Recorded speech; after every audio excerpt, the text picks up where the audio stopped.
I have from caffeine in here, so let's see how it goes. All right, I'm gonna go ahead and call the Community Development Commission for September 20th, 2023 to order at 3:33 PM. And let's start with the roll call, please. Yes, ma'am. Commissioner Hughes. Here. Commissioner Flores. Here. Chair Villarreal. Present. Commissioner Brett.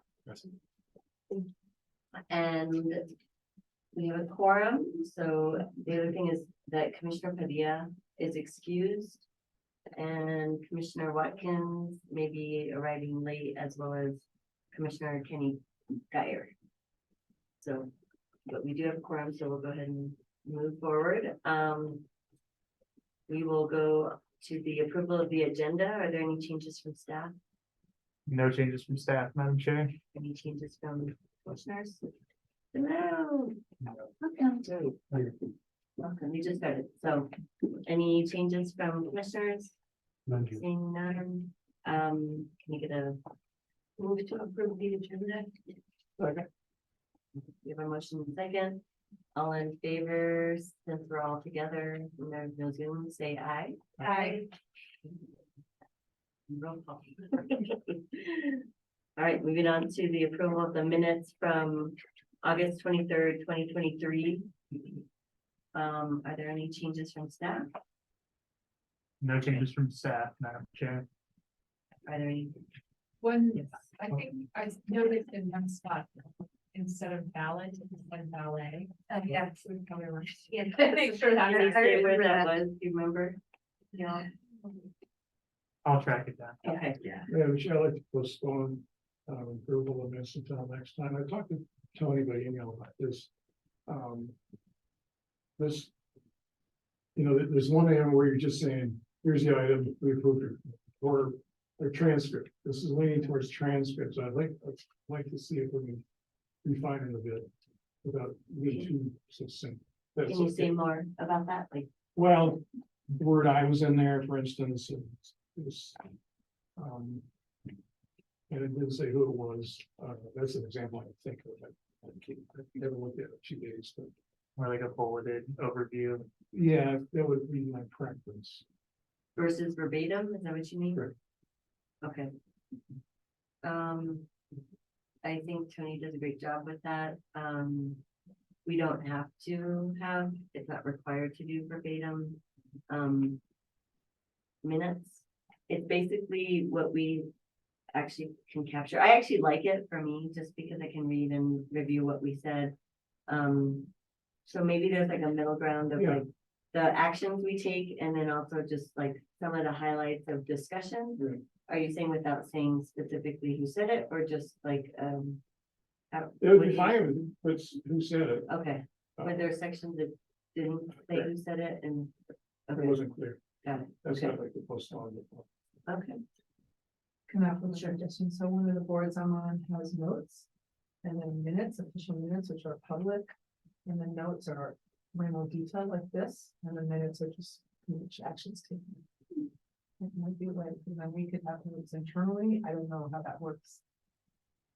With public disclosure laws, but if you're not forced to do this, it can be notes that are helpful for us, but not for a public record. Yeah. I don't think we can have notes that aren't public record. Yeah. But we could do both. We could have the transcript and we could have the bulleted caption. the other good thing is it's recorded, so everything Right. obviously is there, Right. that's the. It's not like we're trying to hide it from the public, No. we're just trying to So what's, clear a record. I guess I'm curious for Tony, because when you write notes and then have to transcribe your own notes, right? Or you record it and then take, how do you do, I'm just curious. I think that's when I was leaving. Yeah, and then you type them up. So maybe your written notes are just to refer back if we need to, like if, I don't know, staff wanted to refer back, but we always have we have the recording, so we can always go back to that.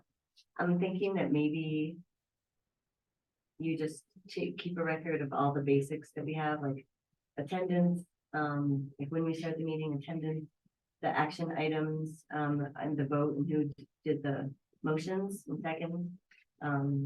And that's pretty much what we captured even for committees, for city committees. It's just the basics, so I don't think you actually need to be writing notes. That's okay with Alex. Tony's probably like, yay! It's whatever works for you all in terms of staff, but we can always refer to the video, so, for the recording, so I think that might be better for everybody.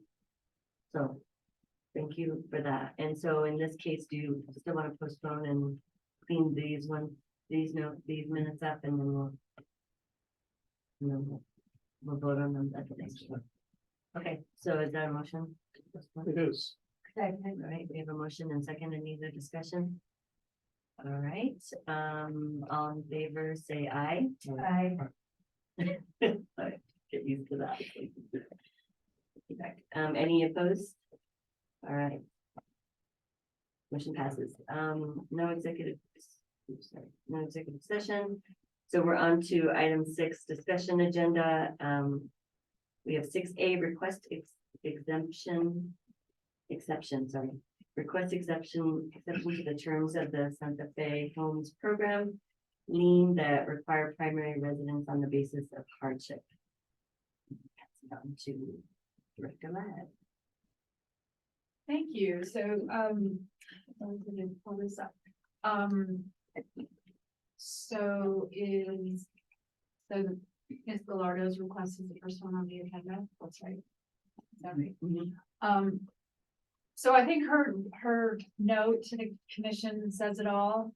The reason this is in front of you all is because our ordinance is only explicit about forgiving liens. Oh, sorry, I'm sorry. This is Kathy Sanchez. It is Kathy. Yeah, the daughter of the SFHP homeowner Sally Meek. Forget this would be too Went word. So this woman is the daughter of the person who bought the home, who subsequently fell and wasn't able to recover quickly, had to be moved into a nursing facility. The daughter was hoping her mom would move back. I think she just wasn't aware that the agreement prohibits renting, that it has to be lived in as a primary residence unless there's an exception made.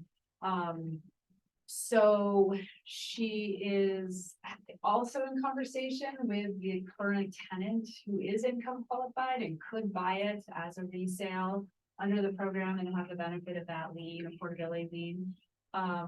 So that's when the 4 points I'm making in the memo is that I think the hardship is demonstrated. This woman cannot live in home anymore. We want to make sure that the rental is being conducted according to state law. So that's why we would make sure that they have a lease, and I believe they do. And that we would ask that once she determines that the mom can't live in the home again, if that's what happens, and maybe she makes a recovery and can move back in, which would be great.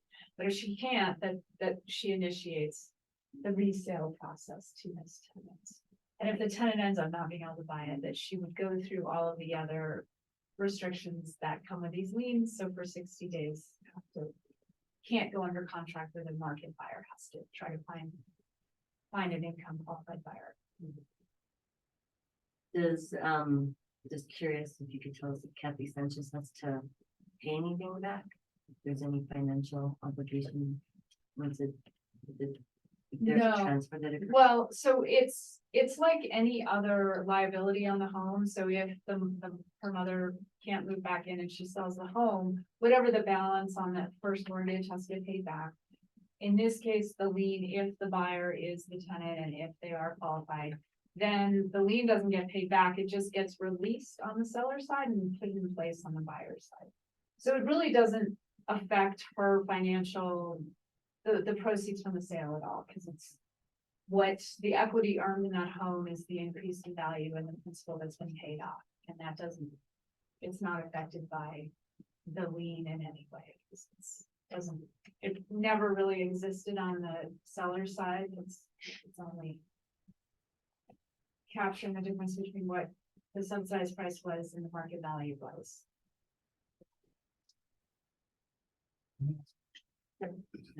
Is the Is the lien amount in lieu of the mortgage or is there also? There's also a There's mortgage, also. right, right. Do we know what that amount is? No, because it's through the private market, Yeah, so it's so- with a bank, yeah. Sometimes we do. Yeah. And then generally, if we do a resale, we have to figure out how much, and the title company knows is what the payoff amount on that first home is. Because we have to do the calculation to make sure that there are enough proceeds to pay back the Yeah. lien or to recycle it, because sometimes there aren't, most of the time lately, there definitely happen, so. And they get to keep the difference. They keep that equity with them. They keep the equity they've earned, Yeah. so the principal they've paid off, and then any increase in their property value is theirs, yeah. We used to have a shared equity requirement, so that the proportion of the lien amount to the value of the home was then captured in the earned equity in the home and paid back to the city. But it got really, really complicated, and when you were telling a seller who was maybe the full amount of their proceeds was going to be $40,000, and then you're saying, oh, I'm gonna have to pay 10 of that back to the city. It just was, everyone was very unhappy, and it was really complicated, and people didn't understand it when they bought the home, and they really didn't understand it when they went to sell it. Yeah. So we just decided that in these pricing ranges now, in more expensive parts of town, we've certainly wished there were a way to preserve it, because those homes have increased so much more quickly and more and more amounts. Commissioner Thank you, Okay. Chair. Commissioner Kenny. Can we find, I just wanted to point out the HOA bill, so it looks like it hadn't been paid, but Kathy's making arrangements to catch up on that. And it's That's not gonna right. Fall on the new. That's retro. right. So she, the HOA, they were not charging HOA fees to the affordable home owners. So we had a couple conversations about that, because the affordable homeowners should pay the HOA fees. The price has to be reduced if they're higher than $75 a month. In this case, I felt like they weren't charging the fees, so they were also sort of disenfranchising the affordable homeowners. And it was like, well, you don't pay, so you don't get to vote kind of thing, which is not. So I was saying to the HOA, like, I don't think it's fair to impose fees on those current original homeowners, but when they resell their homes, I think you should. I think the new buyers should pay the HOA fees so they can participate fully in all of the HOA. So what they did, they told me that that this house was getting rented. And then and I don't really remember if they told me they were gonna do this or not. I don't remember them saying this, but they started charging her the HOA fees. They're like, well, it's not occupied by the affordable original owner, so we're gonna charge the fees. And I understand from their perspective why that made sense to them. But then, of course, she fell behind because she's not even living there, like she's trying to manage all Vermont's affairs. So I think they finally got it worked out where she is making the payments and they're So she's a paying little the bit more. full HOA payments, not the subsidized when you're in affordable unit. She's paying, it's actually less than what the ordinance requires as the maximum. So it's not nothing, but it's not giant expensive. It's like, No. Hello, Commissioner Watkins. Glad to have you. Just make a note of that. I don't know if we need to. Now that I'm thinking about it. After our discussion. Any other questions about this item? Any other clarification needed? What's the action needed? To approve? Approve the exception. I move that we approve the exception. Okay. and then I created the list of conditions. You can approve them, you can modify them, you can.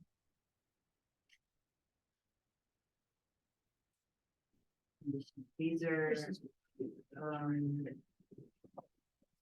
I move that we approve the exceptions with no qualifications. That's the right word. okay, That's the 1, 2, 3, 4. Right. Sure. did you do the last second? No. Okay, so we have a motion in a second. Any other discussion on item 6A? All right, seeing none, let's do, all in favor, say aye. Okay. Any opposed? All right, that motion passes. All right, moving on to 6B. This is another exception, request exception to the terms of a Seneca Homes program. SFHP lien regarding the lien payoff terms in the event of a transfer on the basis of hardship. So this is the trickier one because our ordinance is not specific about the hardships other than loss of value that would apply to paying off the lien or preserving the value of the lien. I think her note speaks quite clearly about what she's hoping to do. If she doesn't have to, if she can sell the home and keep those lien proceeds. I felt like the number one in my list under item and issue, I felt like, we needed to just make sure that in the process of selling a home, that she's made aware again, that there is a responsibility to try to find an income qualified home buyer. So no matter what you all decide, that's reiterated to her because again, this is someone who didn't sign that agreement and may not really understand how it works. So we'll just be very clear about that. And then there's, I came up with 3 different options, and I think it's the purview of the commission to come up with another option or a different option or combine options or again, I thought it was really important that because this isn't a clear-cut issue that that you all were given the opportunity to discuss it and feel like or come up with a solution that you feel like best reflects both the intention of the program and the needs of this individual. But the basic premise is that she does have to find or do her best to find a qualified home buyer. And I guess I'm just curious, how does someone do that that doesn't know? They network or- they call up Homeowners of the Housing Trust and say, I have a home with a lien, you have any buyers? And both of them. They know that. Or you provide that. Yeah, Yeah. we provide that information. We But have in general, are there a lot of them? Okay. It really depends, yes, in general, but it also depends on the specific home, because a lot of times. It's not a huge market, and so if the home, and I don't know, I can't remember the details of this house, but if it's. Only if it's a 2-bedroom home with a really small yard and everybody who's ready to buy a home is a 5-person family with 3 dogs, like, yeah, it's gonna be hard to have a lot of options to sell in that situation. So it just really, it's a market, it's its own kind of market. So it just depends on what's going on. So I'm gonna open up to commissioners for questions about these options or clarification of the options too. Do you have any? Nice questions. Is there a legal basis to forgive a lien? These are city funds. So they're not city funds, like that's the tricky thing. The only part of this lien that represents an actual. And it's not even an expenditure for the city, it's a loss of revenue for the city, is the $8,000 fee waiver.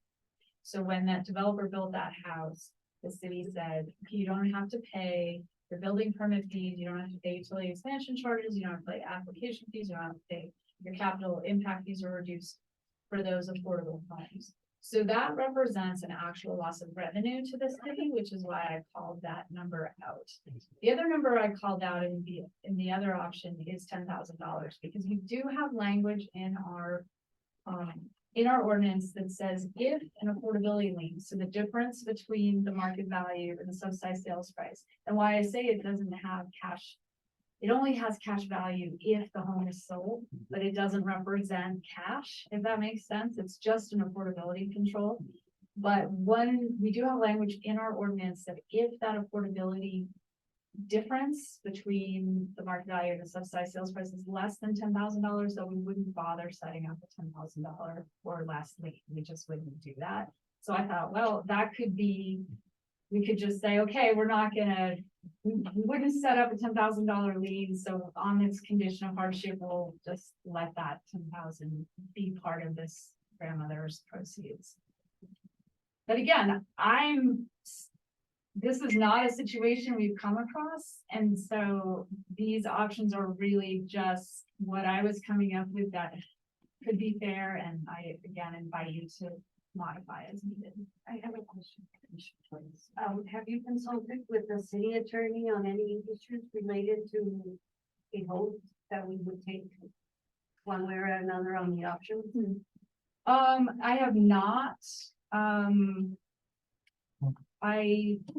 Director Ladd, we consulted with Pat Begali. oh, that's right, what am I saying? Thank you. You're welcome. It's an attorney. Yes, we did. So we're clear on the I was like, options. wait, there's some memory of some legal reason why I thought this was all. That's true, we kind of walked through and she, you know, she said, this is. I think it's great that the Community Development Commission makes the decision because it can be, it's so qualitative, I mean, it's so, It's under the purview of the commission and the ordinance. yeah, it's to help, yeah. Thank you, oh my gosh. You're welcome. That's why he makes the big bucks. Yeah. 'Cause, yeah, she helped us like think through like the three options could be. Okay. Right, thank you. Commissioner Kinder. Sure. So I just want to understand 1, 2, and 3, they get more generous as you go down the line, is that right? Yeah, It's like, I'm just trying to understand the different options, that it seems like the lien becomes less and less as you go down, and all of those liens get passed on to the next person, is that right? actually, it's the other way around. It's the So other way. option one, It's that the most generous. payoff of $50,000 goes directly to a trust set up for those kids. So that's the tricky part there. Oh. She has to demonstrate to the city that she's setting this trust up. Those funds are going in there to be accessed when the kids need And that. all she has to pay is the 8,000. And the 8,000 would be paid off, and that would be that. And then the second one, 10,000 of it is given off. But the rest still has to be paid. The rest would be paid back. And then the third one. The 8,000 has to be covered plus the 10,000. That's Yeah, why it gets so- harder. Yeah, I guess, well, actually, no, the third No. one would be, that option two Mhm. and the fee waiver are paid back to the city. So 18,000 is paid back to the city Mhm. and that, I'm sorry, 18,000 is forgiven, so that becomes for cash proceeds with no restrictions. And then the remaining part of that lien would be made available to the So maybe income that's something. qualified buyer. So that only works if she finds the income qualified buyer. So instead of 10,000, she gets 18,000, but she has to find the income qualified buyer. But the income qualified, I'm sorry, go ahead, the income qualified buyer will end up having a higher mortgage because the cost of that house has increased That's over right. time and so- That's right. And so the nonprofit will have to Mhm. work hard to find them extra subsidy. Yeah, but that's what's happening everywhere, so.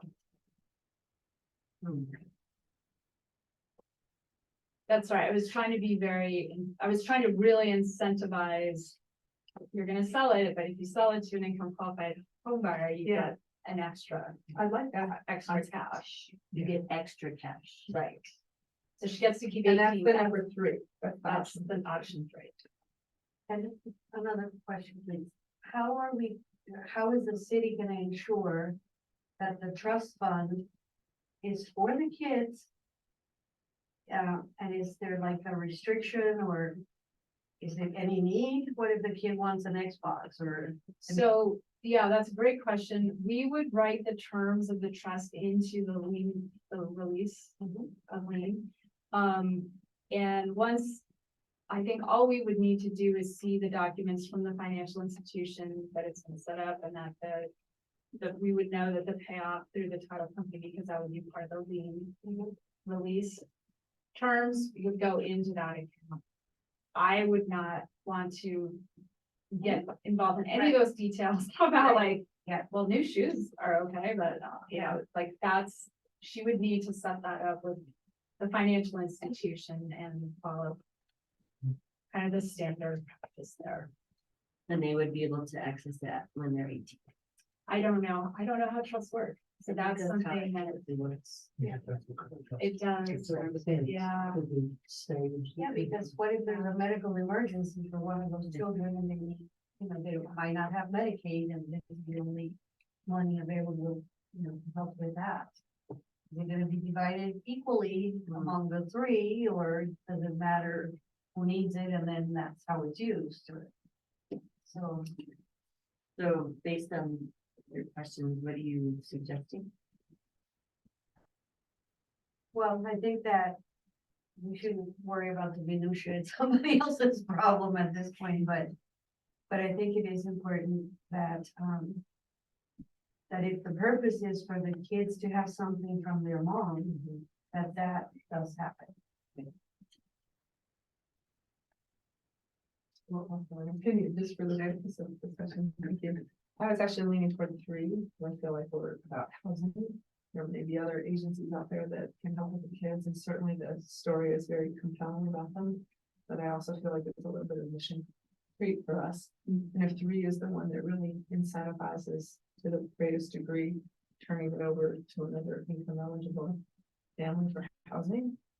I kind of feel bad saying this, but I feel like that's what we're about here, I agree. if I understand the Yeah, options. yeah. But for us to get into writing, overseeing a trust for a kid, I feel like it's pretty far outside of our. We would not oversee, all we would do is ensure the funds were deposited. Mhm. They would be out. Yeah, it just starts feeling kind of far from our. mission. Do I understand correctly, that if those funds were transferred to those kids, who would mean that those funds are not the person wants to have this as a That's family? That's great. And That's- the that Santa seems- Fe Homes Program, the whole intention, especially if you're in a home, obviously there's certain circumstances like this. But if you're in a home and you're not, you don't fulfill I don't know how many years it is, 30 maybe. If you don't, you have to pay back the subsidies that you were able to get in order to make that home work for you, right? Right. And not And the spend small, but- affordability restriction, the control never goes away. So that, this original buyer, maybe she also got CDBG mortgage assistance or something. Or something from MFA, and those often have a forgiveness term, so if you stay in a home for a certain amount of time, then it's forgiven. Right, right. But in this case, if there isn't that pot of the lien, but it's like the waiver, that can't be used for the next person as a down payment assistance support, right? So it doesn't support down payment assistance, it just lowers the price that they have to pay for the home. Mm, Yeah, because it's still an affordable home. That's right. Because no matter what, if you go with option 3, that home is going to be priced $40,000, $590, lower than the market value for that buyer. The market value is still the same, but because that lien will transfer to the new buyer, it'll be controlled so that they can't turn around and flip it. Have that funding, so then we have control over the resale. that amount. Mhm. But it's still priced, the next income certified buyer, it's still gonna be an affordable. The price. It's market not- value is the market value. So if it's increased in value and now it's worth 400,000. Yeah. Which it easily could be in that neighborhood. Mhm. And this buyer only has to come up with a financing for 360,000. And so now they're gonna work with HomeWise or the Housing Trust, and they're gonna get a $60,000 Affordable Housing Trust Fund mortgage assistance loan. So now they only have to come up with a $300,000 personal mortgage. And then maybe they'll get some assistance from MFA. So now so that's kind of how these financing stacks But work. this is another piece that reduces the cost for them. That's right. Okay. Hmm. But more importantly, it keeps it in the affordable housing inventory because it's control on a resale. Just to offer one more thing, in the terms, the legal authority of this body, I don't see us having something to say. If this can be turned over to these families is honest and right as her explanation is. I think the purview of this body is to supply of what's most affordable housing as much as possible. I wouldn't feel comfortable voting to remove that from this market. Is it? If I'm understanding things correctly. Is it possible that she isn't the person responsible for finding a qualified buyer, but rather tells the housing trust, okay, here's my house, or tells HomeWise, here's my house and sell it to who is income qualified. That takes the burden off of her. Yeah, and she's already working with realtors. So the realtors will now take that burden on and they're gonna be the ones, and these realtors we've worked with before, so they understand the program to some extent. So they'll be the ones who call it HomeWise, hey, who do you have on your pipeline? Hey, Housing Trust, do you have anyone? And then they'll work hard to get that, because their commission's still the same. So in reality, we're not But they doing might, anything to take the house off the affordable market. All we're doing is that we're giving this family the opportunity to deal with a personal crisis, but also maintain this home within this stack of possibilities for affordable home buyers. Is that If- correct? if we do option 2 or option 3. Yes. An option 2 forgives them. She doesn't have to pay back the 8,000. No, the 10,000 we used because our ordinance does have language in it that any lien less than 10,000, we're just not bothering to set it up. So that would be sort of like just a little bone to throw her way. So can I clarify one thing?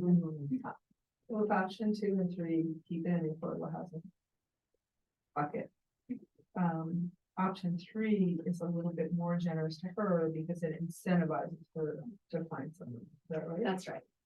So for me, I think that's the sweet spot, keeping it in the affordable housing stock, but being as generous as we can with her. But the first one is the one that I feel least comfortable with. So that amount is 18,000 that will. That's right. Now, I think one thing we didn't clarify, and we would want to clarify in our communications with her, and I'll just make sure that this meets the objectives of the commission. If she doesn't find an income certified home buyer, then I think then it reverts to option 2 automatically. So she would just like, here's $10,000 that you can take kids to Disneyland, or like whatever you want to do with it. She doesn't get. And then- 8,000. That's right. Forgiveness. That's right. And Madam Chair, if I could chime in, I don't have the memo in front of me, but could there be a modified option 3 that just takes off the 60-day time limit and gives her more time to find it? Oh, that's a good idea. Yeah. Yeah, we could do that. That way it's not pressing for time, just Yeah. for option 2. Appreciate your explain about what the pipeline realistically looks. I mean, Yeah. from what we're hearing from them, there's a pipeline, but Yeah. it's a good question. Takes time. So remove the 60-day. Yeah, because I think it's a 60-day requirement to find an income certified buyer. And then at that point, they have to pay back the lien. Yeah, So we might want to put some time. so it would actually be a longer restricted period, Okay. and they could voluntarily do that. But we would say, you're gonna agree to a longer restricted period where you have to try to find an income qualified buyer. Yeah. So it's like a double. It's a little restriction, but it's a more incentive too. So if you remove that, it doesn't mean that it's. Or expanded at least. But if you remove it, it doesn't mean it's like anytime we need you to figure that out, we're not saying years, but right. Maybe put some time. 6 Yeah. months maybe, with a reasonable. I would feel. 120 comfortable would be double 60. Doubling it, yeah, I think I don't know anything about this house, if it hasn't been taken care of and it needs a bunch of stuff and there are not a lot of excited buyers, I don't wanna penalize this poor grandmother, cause now she has to pay this mortgage too. So we're always very cognizant of, we don't wanna punish anyone for participating in our program and create a sense that don't bother, cause you just get beaten up by the city. So we don't really have the sense of whether there is a pipeline at this point. No, but the nonprofits, there is a pipeline, whether there are families in the pipeline for whom this house would appeal, we don't know. And they don't know until they start showing it to people, and some people love it, and some people won't. Yeah. So I actually like 180 days, like 6 months. I mean, Yeah. it's in her best interest to try to find somebody too, so she doesn't have to keep paying the mortgage. So. How do people feel about the time frame? 6 months, there's also 120 days. We tested. The only thing that worries me about this situation is that there's already a sick husband. And she also has some health problems on top of dealing with 3 kids with disabilities. So this is gonna be, a lot of stress and additional burden for this grandma to try to keep it all together and try to find a qualified buyer and get rid of this house as soon as possible. I mean, it's like a domino kind of thing for them. That's how I see it right now, but, Well, and I think to that point, the realtors that she's working with are really supporting her. And so they're gonna be incented also, because they really want to help her. So they're gonna be very good, I think, about trying to find that income qualified buyer. Because it doesn't affect them. They Yeah. still make the same commission, but so she won't, yeah. Okay, so any other discussion from commissioners about the options? Looks like we're leaning towards option 3. That would with an increase in the time. increase in the time, but we didn't decide the time. It was 180. 180 days, 6 months. 6 months goes pretty fast. Just, so you know. But feels like it for me anyway. But I don't know. I think that's more realistic, but again, like, I'm sure she wants to get this done. And also get the money, because there's an $18,000 payout. Payout? I don't know what you call that. What would you call that? Payout. The weird term, a payout. The title. company Okay. say. Okay, any other discussion about that or questions? We're gonna vote on each option. We just vote on. We're gonna have a motion that will encapsulate all of it. Okay, I make a motion that we, approve option 3 with double the, I'm sorry, triple the amount to 130 days. Or wait, is that a triple? Anyway, make it 6 months. okay. I'm sympathetic to, what's your view, Commissioner? So sorry. Commissioner, sorry, that, this, she's been in a tough situation. I think there are incentives to try to do it sooner, but I think that we need some of the pressure, because we've got a lot of stuff going on, it seems like the thing being ready, but. And hopefully it's going to be so quickly, I know it's staying in the housing market and I'm going on again. Second. We have to state. Or that covers it for. Option 3. I think option, yeah. Didn't say 18,000, but it says. It's the same as Option 2. 2 applies. Yeah. Okay. Do we need to state it that way? Do we have to say what the language in option 2 versus referencing it? I think the important piece to reference is the amount that would convert to a cash payoff to them and the amount that would be able to be recycled to another income from certified homebuyer. So that's the 40,590. Maybe we can say that in there. Would you like me to read? Yeah. read it out? I got that. Thank you. Before you do that, this $10,000. So this is the number that below which we don't set up liens. So our lawyer, it was actually our lawyer's idea. She said, well, you know, you could have a justification that that amount, the city's willing to not recapture. If I can just say one more thing, just for this group to consider is. Right now, affordability is worse than it ever has been. The idea of taking this 10,000 is, it's admittedly appealing because it's going to this needy family, but it's also taking $10,000 out of the pocket of another family that's coming in who needs to buy a home. And so the possibility of not using that 10,000 and making an $8,000 transfer, just so not copying what's in option 2, just having this 8,000 to me is somewhat more appealing, in that it's keeping more of this subsidy for this next family, whoever it is, who's also in some way needy because they're below the income threshold and qualify for housing. So something for you to consider. For me, it's only getting worse, the affordable housing crisis, and I want to make sure that people have the best foundation to stand on. Sure. I think, this commission isn't just about dollars and cents. It's also about the human needs. And so I think it is important, and we do give money to organizations that are handling more than just a roof over people's heads. So I think this is an extraordinary circumstance in more than many ways.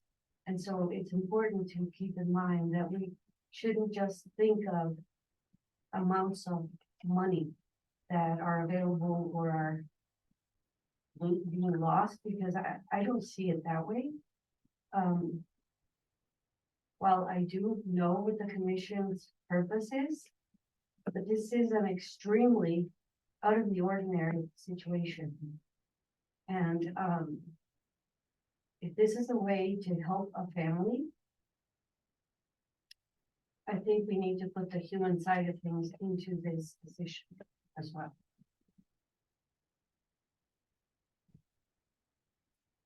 Any other thoughts from commissioners? Do you want to say that out loud? Commissioner I Hopkins? agree. You agree with Commissioner Cook? As Commissioner Thomas. Sure. Yeah, I agree. I mean, I hear what both of you say. I think the reason that I'm comfortable with removing the 10,000 as well is that I assume that no one is going to enter into this as an income certified buyer unless the dollars and cents make sense for them. So it seemed to me like a good meeting of the hearts and minds. Definitely, I felt pretty strongly about keeping it in the affordable housing stock. But I'm also here, that this is just a really tragic human situation. So if we can make it a little easier on them, keep it in the housing stock. Well, nonprofits will help a family come forward who can, buy a house with this 40,590 below enough. It seems like the win-win, but it's certainly an extraordinary. Yeah. Thank you. Any other thoughts? Questions? All right, so do you wanna, Should try I? another Make it motion? I move that we adopt option 3, which is that if an income certified buyer is found, then the payoff conditions of option 2, which forgive 10,000 of the lien, in addition to a fee waiver amount of 8,000 also being forgiven, with a remaining lien of 40,590 is made available to the purchaser to help subsidize their transaction within 180 days. That's good. All right, is there a second? Second from Commissioner, who was Hughes. Any other discussion? One question, what happens if you live in 180 days if nothing is happening? Usually you build a contingency into that, or does it come back? The payoff amounts to the seller wouldn't change, and the cash would be, the rest of that $40,000 would get paid back to the city. It would go to market, but only get sold on the market. I just had one question, I should have asked this earlier, the idea or the option about the trust, where did that come about? Like who, where was that idea That's what the grandmother suggested? suggested. Yeah, I mean, I think I just say that I like that concept. I do think that we need to keep, especially with the homes program, to keep our affordable options or affordable units in the housing stock, because that's the whole point of the housing program. And I think the adjustment or the compromise is good, given the circumstances. And, yeah, I think we also have to think about other ways we can support through our other programs for those families, through our, hopefully, that option that we were talking about earlier, and then also our Connect program. So hopefully there'll be some other resources to support the family. Just so you know, before everybody got here, I had discussed with Alex that senior services has a fund for grandparents raising grandchildren, that if they're willing to accept that, they could tap into that. And there's also other evaluations through senior services for transportation, for in-home services, meals delivered. So there's other things that could be offered through them. I mean, to them through senior services, so that hopefully. And then the schools should be, you should ensure that the schools are servicing the children the way they're supposed to. For their special needs. Is there someone that staff can just frame that, like other options, not options, other resources they should look into? Like Connect. It's a little out of my Yeah. bailiwick, but I think your idea to talk to Teresa Trivia is a good starting point. And the Connect program, and the city program Yeah, can help with other possibilities. yeah, that's right. So maybe we just start there. but- Okay, all right, we have a motion and a second. All in favor, say aye. Aye. Any opposed? Aye. One nay, one opposition. Okay, motion passes. All right, moving on to item 60 is a presentation and discussion to help inform the scope of work for the city of Santa Fe's pathway to removing obstacles to housing, pro housing. Proposal for submittal for the U.S. Department of Housing and Urban Development. And Dr. Lab, and she's gonna be taking this on, everybody's listed on this one. Well. I think I'll kick this one off. Let me share my screen for anyone who might pop in, and the recording is posted. But for those in the room, the printed copy is the exact. Yeah. So you don't. Oh, right. The monitor.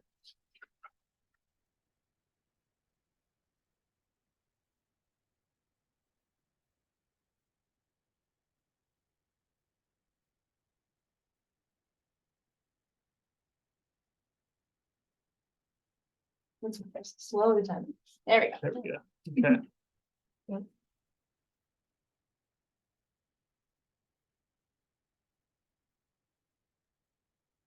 Bugs right behind it. Okay. All right, so our office is applying for a HUD grant called Pro Housing, and it's pathways to remove obstacles to housing. I'm going to be cognizant of time because I think Chair Villarreal has to leave for 55 at the latest. Yeah, All right, I'll watch the time. 10 till probably. So I'm gonna just give a quick overview of what this is all about. Basically, we are required to do a significant community engagement at the top, so we're engaging groups like this commission. We've talked with some of affordable housing developers as well as our land use department because they're gonna be key partners in this. And we haven't actually defined our scope of work, but it's probably gonna have to involve the land use code that could involve things like, oh, let me kick off this. So what is HUD doing with this? They are prioritizing progress and commitment to overcoming local barriers to facilitate the increase in affordable housing production and preservation, and responding to an acute demand for housing affordable to households with incomes below 100% of the area median income. They are making approximately $85 million available nationwide and expect to make about 20 awards, so it's highly competitive. The minimum award is about 1 million and the maximum award is up to 10 million. It's a 6-year period of performance and the project start date is around January 31st, 2024, or whenever they issue the awards, so. It's hard, so who knows when that will be.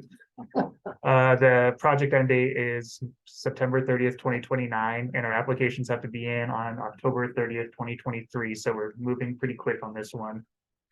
Yeah, question. Yes. When you say performance has to be within 6 years, that means you have to have distributed all the money within a 6-year If period? we obligated by that time, I believe in terms of like actual distribution, it's 2031.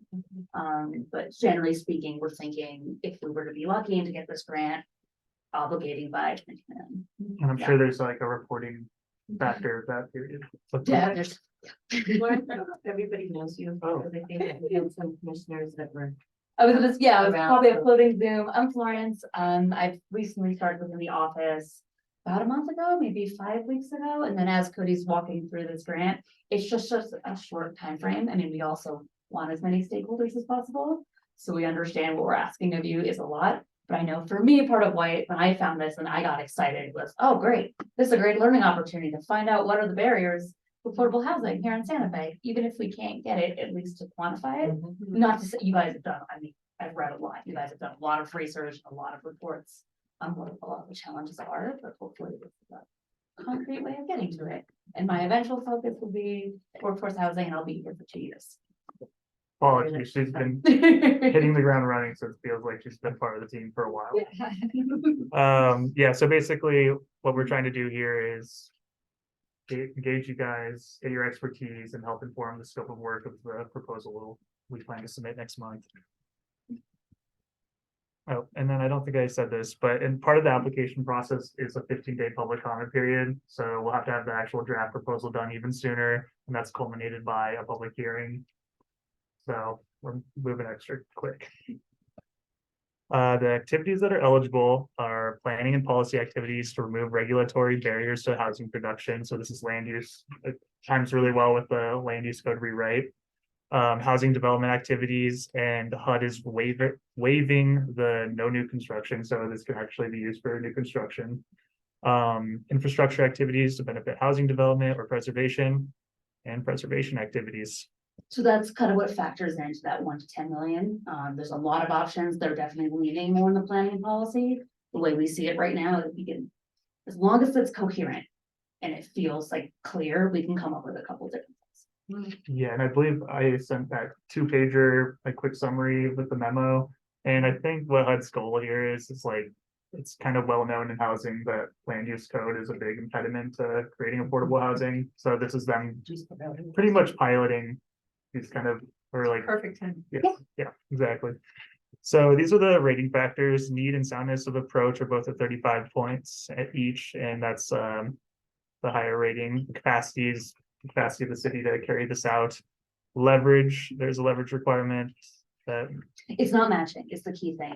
But it's leverage, there's a point system, so like if we can get partners or get folks. It also matters more if we were to lean more in a construction angle, I would say, if it's policy. so yeah, buy-in from partners is probably gonna Yeah. help proposal. Yeah. And then long-term effect of being able to demonstrate that. Let's assume we meet the need factor. I think we all can agree that we do. These are the criteria. The production of affordable housing is not keeping up pace with demand. Insufficient inventory of affordable housing, widespread housing cost burden, and substandard overcrowded housing, all of which are things happening in Santa Fe. And then this is, you wanna? Yeah, I'm gonna say, so that's why we're trying to be mindful of time. We set up this survey. We've done this with a couple other groups, kind of similar to yours, called them focus groups. I think if we gave you guys like 3 minutes, if you don't mind playing with us and just like going through the questions, the way we set it up is a rank order is to get a general sense of priorities. But I think the best way we've really gotten good benefit out of these discussions is to make it a discussion and to get a sense and to go back to what Cody was saying. Or to like kind of take a higher step back. There's a lot we can do with this money. We don't have a lot of time to write this grant. We're trying to figure out the best ways to do it. So the way we structure these questions is to really identify like, what are the challenges within the greater scope of like, what's housing displacement looking like in Santa Fe, why that's happening? What are some of the challenges both on the city side, externally? And then we identified a couple of different options that might be good solutions. So yeah, if you don't mind taking like 3 minutes to walk through, especially if you actually do mark them, that'd be really nice for me. I can type it into our little stakeholder. Like we do have a survey online. That's the other bit. If it's getting too complicated, we can send you the link. Just a question. Yeah. Clarifying question. It sounds like from the memo, Mhm. you all are leaning towards somewhere around the land use development code. We're not leaning yet. We're not leaning That's why yet. We're having this. conversation. Yeah, we're not, that's exactly it. We're getting, to be fully transparent, we're getting to a point where we do need to make a decision, or this is just not getting out the door. I would say, because you asked, and it's just really good timing, the land use code, like they did their first step, their assessment, they're doing a public report tonight. I'll be going to check out, see what people say. And then tomorrow they're coming, they're also presenting. So perhaps something complimentary, but as Alex said, it does not. Yeah. We're not tied to anything yet. The thing tonight's at the Southside Library and it's for the community, and then tomorrow's as well, but that's at planning commission at City Hall. Hmm. Anyone's welcome to go. And what time does it start? Think both- Tonight, I believe it's 6 p.m. I'll be there. And then also, just to let you know, this doesn't have to just be used for one thing. We could do like Right. some money for the land use code, throw them a bone, and then put others towards like infrastructure for Tierra Contenta or something like that. Like, And again, like that's why we, like, if you don't mind playing with this a little bit, we'll look for time, but like, we really do want to chat about it, because more fun that way. We can- If we have more feelings about the first 4, but not the last 3, should we leave it? Yeah, Or you want us just to go? mine quickly, but like the way I said, like the way it was set up, and again, you can send me the online link, it's anonymous for a reason. And think gut check, like we are not going back to you and being like, listen, you said this in December, and we have minutes in a recording, like that's not. Yeah. More of a gut check priority. Do you know if this funding can be for like offset costs for affordable housing construction for the city? Yes. Mhm. So could it also act as like, low income tax credit? I I don't do- think so. I don't believe it'd be a financing mechanism. Wouldn't you say? I was just gonna say, I think they're looking for kind of novel things as well, to like strengthen the proposal. Whereas like the LIHTC program is the biggest federal subsidy for affordable housing anyways. So to like just further pad that, it's probably not gonna be the most competitive proposal. With that being said, it can layer into different, so we could say like it can layer in the same way. Tax credit. Yeah, I So don't know. So we're zooming It's through true. all the All pages, of right? them. are you going through them or are we reading these Oh. separately? I could kind of, Like the way you wanted to approach them I think just everyone go through gut check and then we can. Yeah. And then you- through these options? Yeah. Did you provide these in the packet? What's mine? I don't think I sent the presentation, I'm sorry. Yeah, but it helped because then we could like really think about this, these options. Thinking, no thinking. Gut check. Yeah, Reaction. I think that was part of the thing where like, we want them to be fresh eyes, not have too many opinions. Look at feedback. What do you mean, no opinion? Or just opinion. Yeah. No facts. Yeah, totally, that's it. Yeah, I think we talked to land use staff, they were starting to get like trying to drill into the nitty gritties and we were like, no, Yeah. it's reaction. It's not, you don't have to think through this. Yeah. And we're sending this survey around to a bunch of other community partners, like the Home Builders Association and Realtor some other people. And as Cody, I know we're just distracting you by chatting, but I don't want to say. As Cody mentioned, there will be other public participation elements of this, so it's just unique in that we want stakeholders in the beginning. But there's always room for And we can add something? please, yeah. Yeah, So you want us to do this on this and get it back to you? And now then- that we are getting, I thought you said you were sending out a link. It's all So anonymous. it's an alternative option to, if this is too much right now, we can send you the link and you can do it on your phone or laptop later.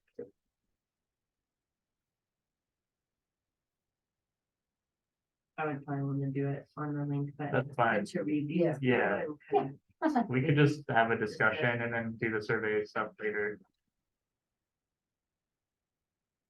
And this survey you guys came up with, or they proposed that you look at, how did you come up with this? We came up, I would say, kind of a combination of things. We did look at some of, they did have a pretty prescriptive list of eligible activities, so kind of the idea of let's not reinvent the wheel.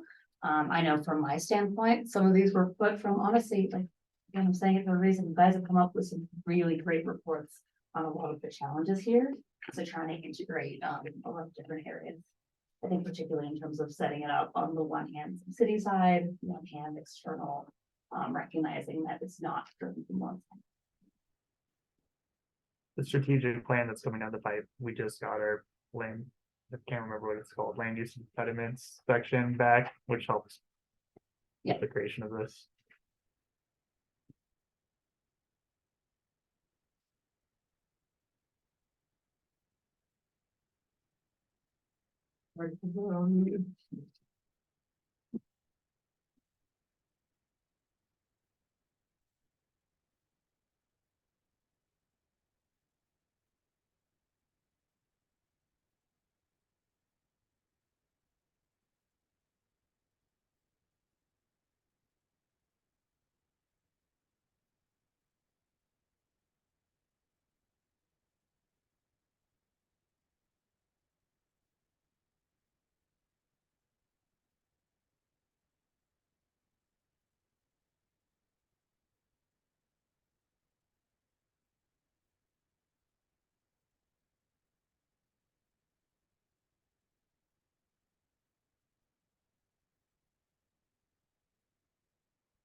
Perfect. Do we get an apple? That, a star, it's only good. In all of these options, is there other to add? to Please. the Yeah, system? please do. But in the, Oh, I think so on Yeah. the survey. Yeah.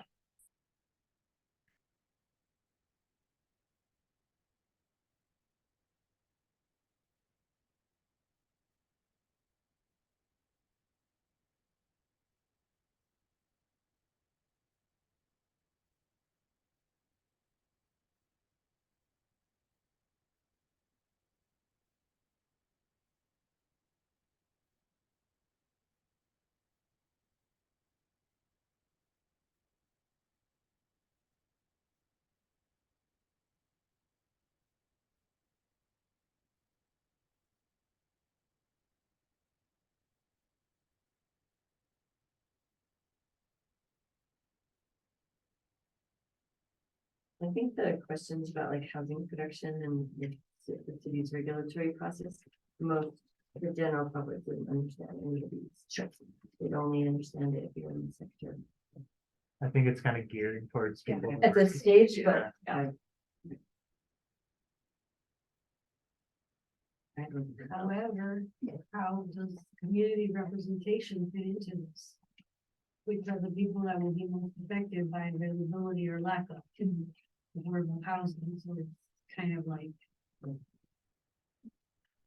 So I totally agree with you, but the focus of the grant is to remove the barriers, and so what we're having to do at this level is to look at, right now, we have so many technical barriers.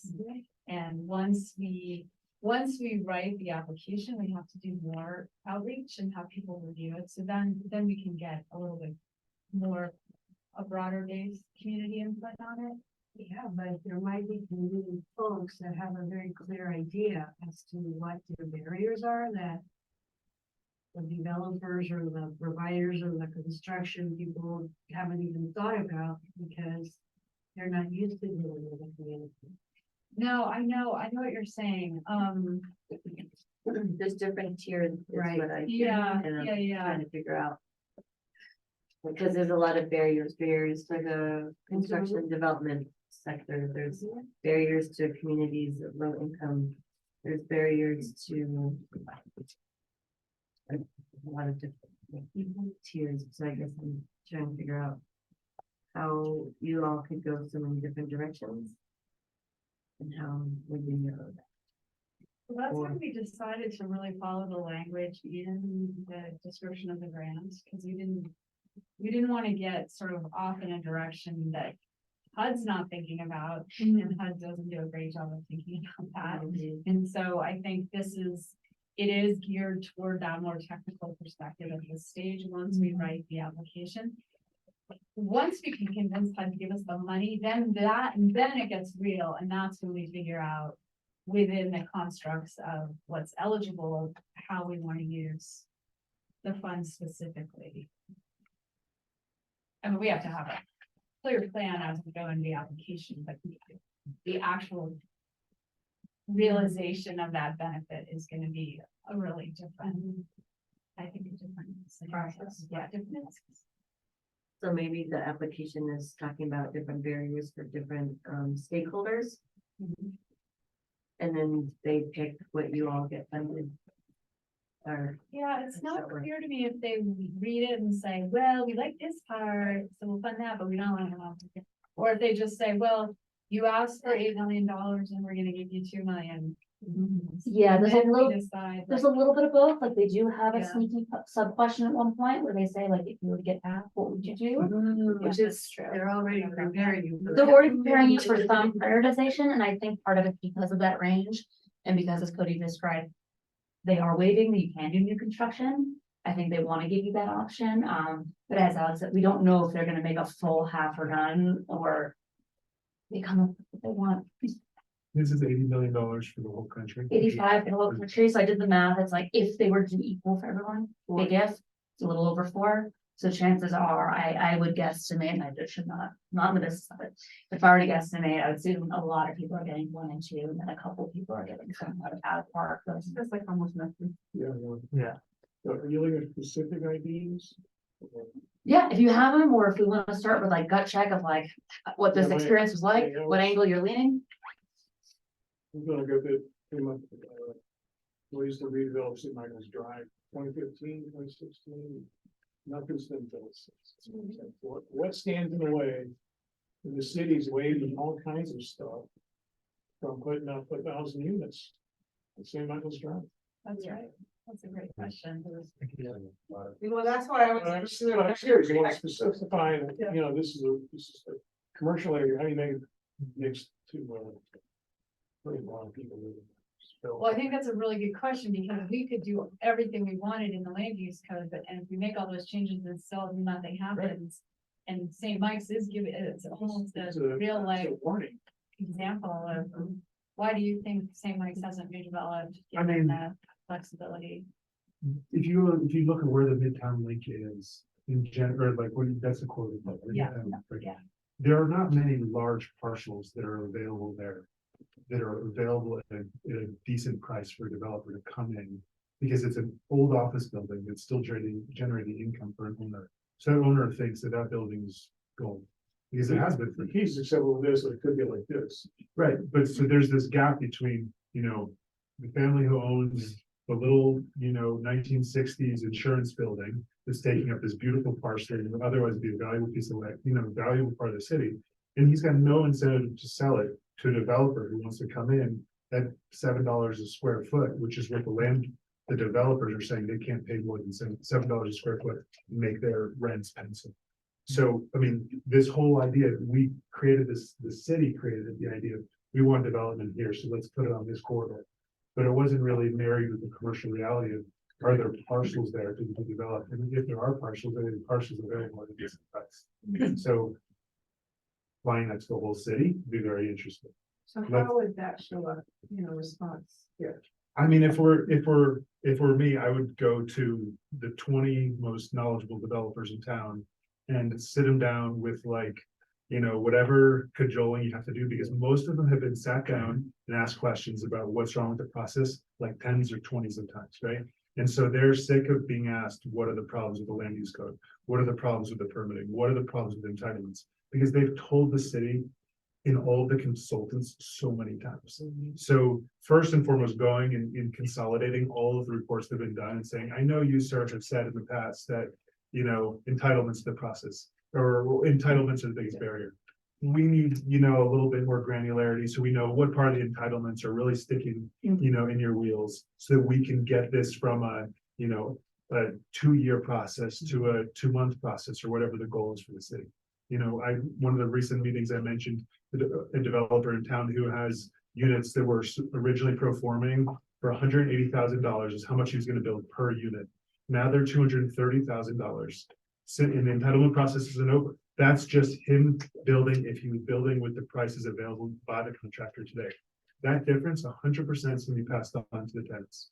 So when we wonder about the cost of housing at Santa Fe, there's a lot of gum in the wheels. And how do we kind of take that out without disempowering the city, the residents of the city? I think that's like a really important process. So if you want to know about development, you got to ask the developers. And, the folks, not the most popular folks in town, but they'll be able to tell you more than anybody else. Go to Jenkins Gavin, go to their peers, the people who are doing 95% of the entitlements that are done in the city, and they'll be able to tell you with such granularity where we're straying, where there's ambiguities. Go to Cody North and ask him about his development off of Hyde Park Road that cost him 2 or 3 times in permitting fees than they were supposed to. And one day it was $100, the next day was $5. And according to him, it was arbitrary.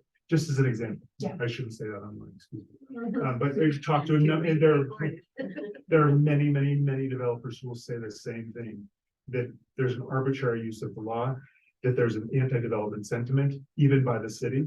And so long as we think that development is a bad, we will never have affordable housing. We have to change the mindset. So That's it's my $5 spiel. million, spend $500,000 on a really good Can you Chirac check process. And we can't hear you. So let's go for $1 million, $500,000 of that would go for a Chirac process, which will bring in the developers and turn around the attitudes towards getting that corridor built, redeveloped. And use the other half for actually some this little projects. I guess the problem there is what Commissioner Broad said is the availability of parcels. It just isn't there to develop. But I would hope, if you had a first class Chirac, you would get some developer would actually go for it. Yeah, That's guaranteed. I do always look at that Kmart. Wonder what could Which happen. is occupied. I've And tried, it's whatever my you company's say, tried yeah. buying, it is not for sale. It's occupied and it's occupied hush hush. So Yeah, okay. you're not gonna get the information. Never mind. Oh, quick Kmart daydreaming over here. But I will say something that has come up and something we've been thinking about is Terra Contenta Phase 3 doesn't really have zoning, or has like really progressive zoning. But the roadblock there is the infrastructure. So if we maybe dedicated the money to that, we could use that as proof of concept about how naturally affordable things could be with that kind of zoning. And that could influence the land use development code, which is gonna take a long time. That's just one thing. I would add the Northwest Quadrant, which the city has looked at many, many, many times. And is looked at, I mean, it's an enormous parcel of land, it's a complicated parcel of land. But why not, instead of looking at the entire thing, which is so complicated, look at the first 20 acres? You know, We already have been Yeah. doing that. Part of it's the Master Studios Master Plan. Right? I mean, that is part of the Northwest So looking Quadrant. where the schools. And we designated it for affordable housing, but I don't know where that's at, and if there's any need to support that effort. Or Las Estrellas, that, That would Parcel also be a for lot of track 6A. infrastructure. right, Yeah, it's a weird grade and all of that.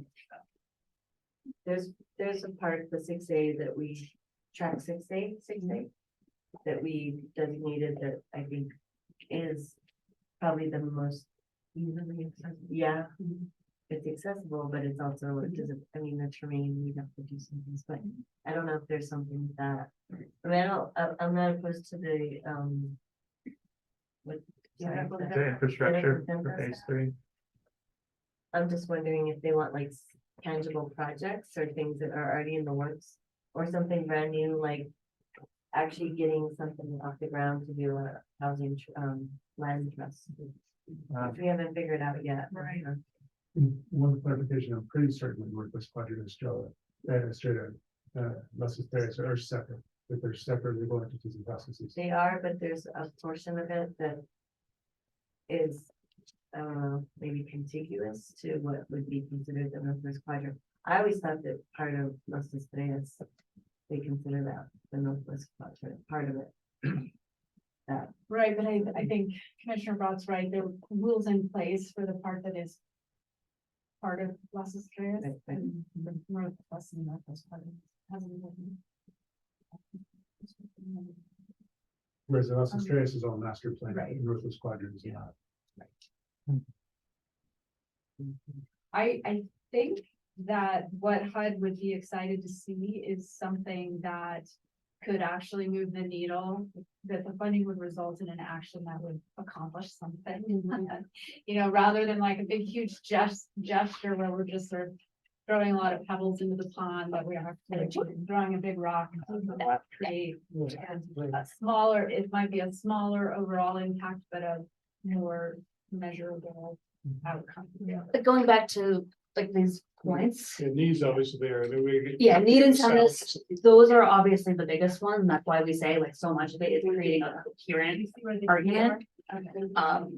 But that long term, like we do think that at the end of the day, when it comes to the point system, it's grabbing as many as you can. And that long term can make a huge difference. May I raise a topic before you leave that we mentioned it, you know, as well? not at this point, because we're on this item that we need to get through. Yeah. That we have time today to talk. But I have to chair the chair is not available, so I'm going to chair that. Let's see. Nothing was done. You know, can land be purchased as So- part of this? What are next steps for this? Like, 'cause there's a lot of good ideas and there's different stakeholders and different areas, you know, that we could focus on. Well, I think So- the next step is this. Unclear, Once Commissioner. you turn in your papers or fill out the survey, we're gonna draft the application and we would love for the commission to look at it. And that's due at the end of, let's Do see. the end of October, so we could bring. in- The whole application Right. submission is end of October, so I know in terms of our timeline. We're aiming for end of September, that might There should be be pushed two. obviously a bit. To be quite honest, we're still figuring out the hearing schedule, like what is permissible, what works. Did you all also, was there anything from the Midtown development? The Midtown campus that you thought would be fit into this? It could. I mean, the quick answer is it could. I think one big question that we've kind of talked about it a bit here is, you know, how much do we go in one particular geography? Right. And Yeah. really make a difference versus doing something a little bit more widespread. I mean, just to overcomplicate it a bit, a really good principle of this grant is equity. Like they have a lot of like displacement measures. We have to answer a lot of fair housing questions, which is really good. Thinking of that long-term approach. So I think we've, as a small group of three, have thought about that a lot. Yeah. So I think focusing on an area where there is either displacement happening or threat of displacement. But using that as if we did these kind of things, you know, and projected a successful outcome, how could that be scalable to the rest of the city? Yeah. I mean, I think that's critical. Yeah. But just focusing on, you know, we know that we need to do this, part of this messaging, part of this infrastructure, part of it is any preservation of affordable housing should be 30 or 40 years, not 10 years. I mean, all the different kind of menu of things that might need to work together to prevent displacement and have low-income people be able to stay in these communities with improved housing. What are all the checklist things that needed to happen there that could then be applied to the rest of the city? Whatever it is, I just think you need to show scalability. That's great. I think, and there is like a citywide component to this, but we were thinking like if we did focus it on one area, we'd have to show how it's Applicable. Equitable or scalable. Yeah, that's nice. Yeah, and to your question, I believe we can get land, we can definitely look into it, I mean. Another bit, not only with the construction, you don't have to name it, like, you don't have to say, you don't have to have agreements of like exactly which one it'd be. I think it would help in terms of leverage, but that's why I'm like, I have a feeling. But you could have criteria for Yes. this is the land you choose. It has to meet all this criteria, be really specific. And I think HUD would be looking for that, so it's not just a random, we want 8 million to buy something. I guess just to tie a bow on it, we can, I think everyone actually just submitted it paper wise. I did, Oh, we will send everyone a link anyways. I don't know, Commissioner Fotis did. Did Commissioner Watson? Yes. Okay, okay, But, I'd rather do but them. we could No problem. wrap it up since we have the other items and you have to go. Thank you. And Really, we, do we want them to distribute the link to their networks? Oh, please. do that. Yeah, I would say Feels helpful? it'd be helpful, but I think in that mind, in that same kind of tension as we talked about, maybe folks who are familiar with this issue. Yeah. Might be best. Where it's not just a bunch of jargon, but they don't understand. Yeah, and again, with the extreme caveat on that, like there will be other public participation events, as Cody knows, I'm trying to make it be. Like the most fun hearing possible and in the Just best don't call them location. charrettes. Oh, no, As no. much as planning nerds love that term. Yeah, It's not really a common nomenclature for folks Exactly. about community. I love the comments, So- but I also do think nonprofits in this compressed time limit Uh-huh. can represent, because they can hear, people are like, I have to sell my place because I have a roof leak and I don't have the capital to improve it, and somebody's not gonna. I mean, they will have a lot of stories like that. Yeah. So in the absence of a really robust community development, which I respect that she's reminding us that. Mhm. I also respect that you're on a timeline and that can happen later. Yeah. But I do think seriously, the developers and the nonprofits that represent those families, the low-income Sure. families. Maybe we could send it to the HomeWise fellows, because there are a bunch of like nonprofit folks and stuff who are getting a primer on affordable housing, might have that level of knowledge. I think some of our grantee partners that receive funds from us would be helpful. It's kind of a broad scope of different, like service providers, and nonprofit, and then also developers too. So. Awesome. I hope there's a lot of options here. It's hard to whittle it down. Good luck with that. Yeah, That's gonna be we'll hard. see. So, we have matters from staff. No matters from staff, Madam Chair. Just all of this. it's, what you said. And matters from the commission? No, Wait till next week. I said, you'll wait till the next meeting.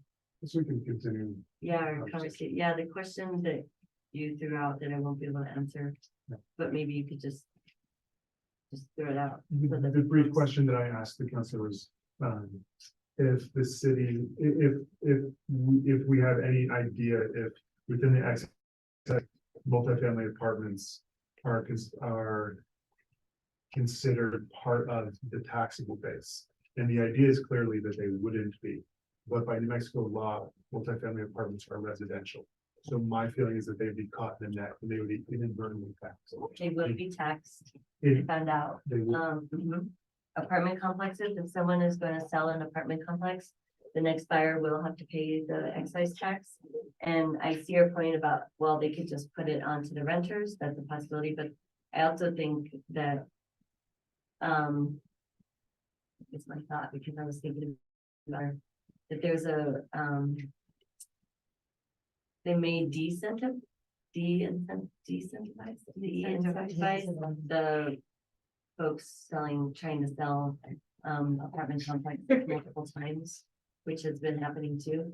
So that is another like positive to it. So I don't really know I don't think, we don't have any time to make any changes to the ordinance. The ordinance didn't set everything in motion if it passes. There's other ways I've heard that we can tweak the law once it passes as a ballot measure, or, if it passes. But there's probably other little things that we didn't like recognize, but I mean, I hear your point, and then there's all these, I guess I just think the greater good of the things that it will affect. And we'll see about how apartment complexes, how that affects them too. I think we will probably have to make modifications to if it passes, like later on, once we try it out. That's kind of how I see it, because it's something new that we haven't you know, haven't implemented here, but other places have.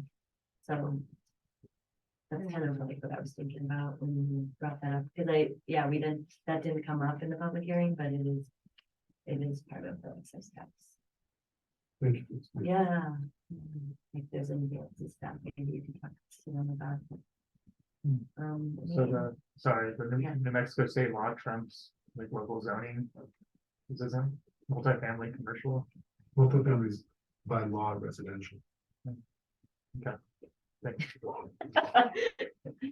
Anything else from commission? Commission members? I don't have anything. Our next meeting, I think, is October 18th is what we have on the calendar. So if things change, just let us know. Sorry, y'all. I really don't like these meetings. I feel a bit like, peace out, and then I run to the next thing. Yeah, but thank you. No, For good to see people in person. Yeah. Maybe we could work with the stupid training. I know. It's not freezing like every other day. Yeah. I wasn't prepared to. Are there stairs instead of taking elevators? Yeah. Yeah, just go to the left. Okay.